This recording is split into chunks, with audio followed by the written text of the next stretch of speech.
Welcome to the Reconnection Club podcast, the show that helps parents heal troubled relationships with their adult sons and daughters. I'm your host, psychotherapist Tina Gilbertson. Each week I'll offer you compassion, clarity, and personal development tips designed to help you reconnect not only with your child, but with yourself.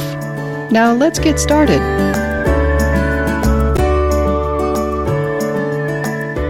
It hurts to be rejected by anyone, but when the person refusing to speak to you is someone you raised, it hurts even more.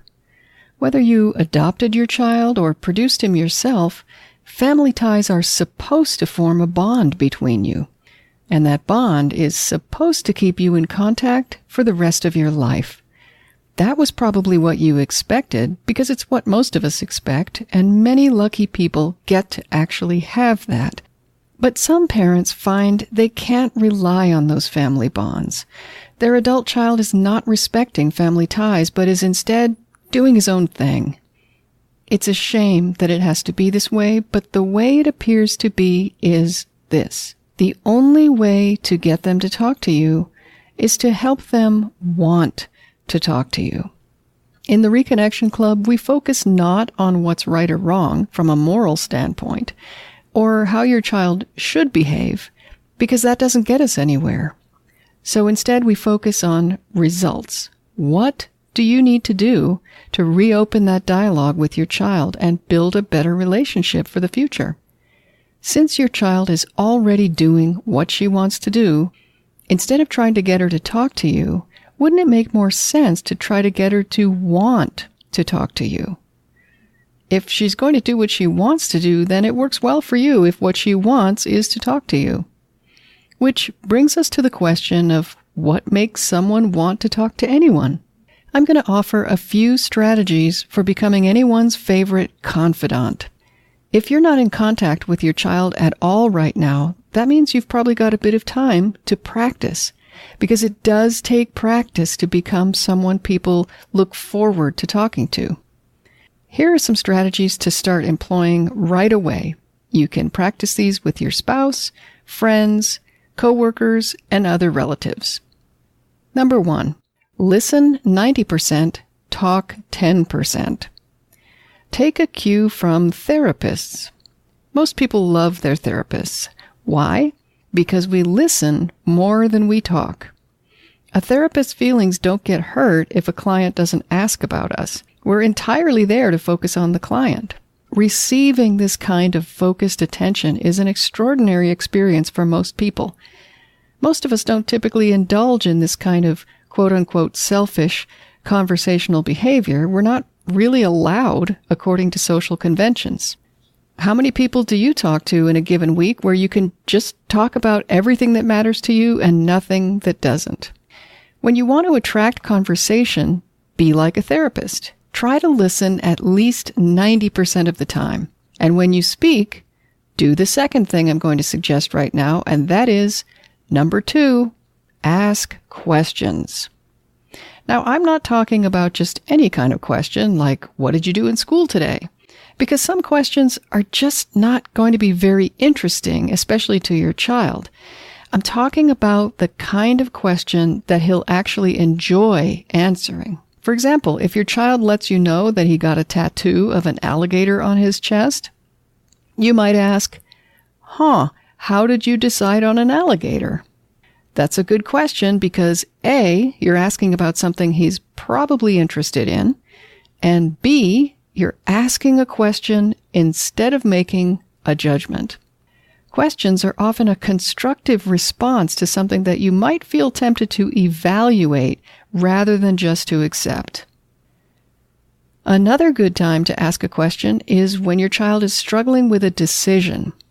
Of course, you're going to be tempted to jump in and help him with whatever it is, but getting your advice at this point may not be appealing to him. Maybe he wants to be able to figure this out on his own, whatever it is. Instead of telling him what you would do and why, ask him, what do you see as your options here? Or, what's your gut telling you? And be prepared for your child to handle things differently than you would because he's a different person. With questions, you become like your child's imaginary friend. He can think out loud and you're like his muse. That's a valuable service. Another one that therapists actually provide that he might really appreciate both in the moment and when he thinks about it later. So try to listen more than you talk and ask questions rather than sharing opinions. This is a different way of talking to your child, but it has its own rewards. You don't get to feel seen or heard during a conversation like this. Hopefully you're getting that elsewhere. But what you do get is a deeper look inside the mind of the adult your child has become. She might have changed a lot from the little girl you knew. Making her want to talk to you by listening and asking valuable questions will help you get to know the person she is today. Lastly, and this would be number 3, look for ways to show acceptance of who she is, no matter how much of a mess she might be making of things right now, or what choices she's made that you're not totally comfortable with.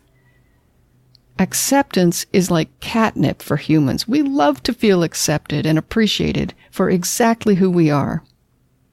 Ironically, the more accepted your child feels, the stronger her ability to change if change is needed.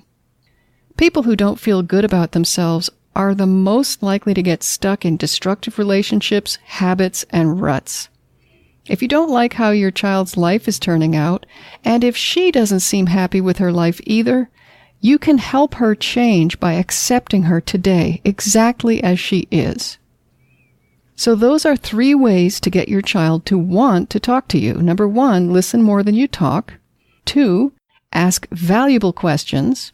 And 3, show acceptance both in words and in your behavior. If you don't have access to your child right now, don't waste any time in putting these tips into practice with other people. These skills are easy to learn, but hard to implement. So don't expect yourself to be great at them right away. Instead, start practicing and do so regularly. You never know when your child might turn up unexpectedly. We'll talk about that, by the way, in next week's episode. Until next time, remember that you are a loving, lovable, and still growing human being. So please take good care of yourself. Bye for now. If you've enjoyed this episode of the Reconnection Club podcast, I invite you to check out reconnectionclub.com. The Reconnection Club is for parents at any stage of estrangement from their adult, child, or children.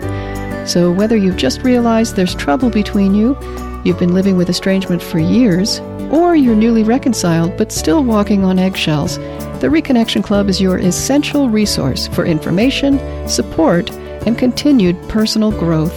With our courses and workshops, expert interviews, monthly Q&A calls, and a friendly, active community, the Reconnection Club is a wonderful place to be for anyone suffering the pain of estrangement from an adult, child, or children. So check it out at reconnectionclub.com.